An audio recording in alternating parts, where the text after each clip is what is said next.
Sinuspende ng Office of the Ombudsman ng 6 na buwan at walang sahod na matatanggap si Bamban Tarlac Mayor Alice Go. Kaugnay ito sa reklamong grave misconduct, serious dishonesty, neglect of duty and conduct prejudicial to the best interest of the service na inihain ng Department of the Interior and Local Government o DILG.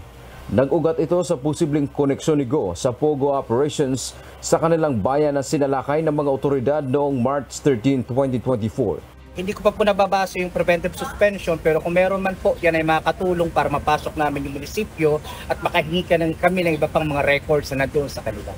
Pinatawan din ang kaparehong parusa si Business Permit and Licensing Officer Edwin Ocampo at Aden Sigua, ang Municipal Legal Officer ng Bamban. Ayon sa Ombudsman, may sapat na grounds o dahilan para patawan ng preventive suspension ang alkalde.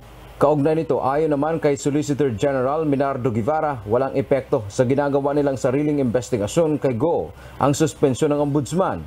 Ibaan niya ang layo ng kanilang pag-iimbestiga. No, the Ombudsman suspension has no effect on the ongoing investigation by the OSG. We're looking at a different angle other than the administrative or criminal complaint that might have been filed against Mayor Guo before the Ombudsman. Ayon pa kay Guevara, patuloy ang pangangalap nila ng impormasyon mula sa iba't ibang ahensya ng gobyerno. Kapag may sapat ng ebidensya, ay maaring maghain sila ng co-warrant of petition na posible ring tuluyang magpatalsik kay Guo sa pwesto.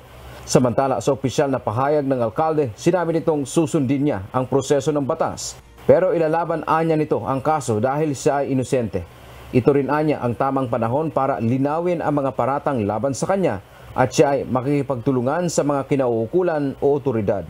Dante Amento, UNTV, News and Rescue. Diyos ang aming sandigan, serbisyo publiko ang aming pinahahalagahan.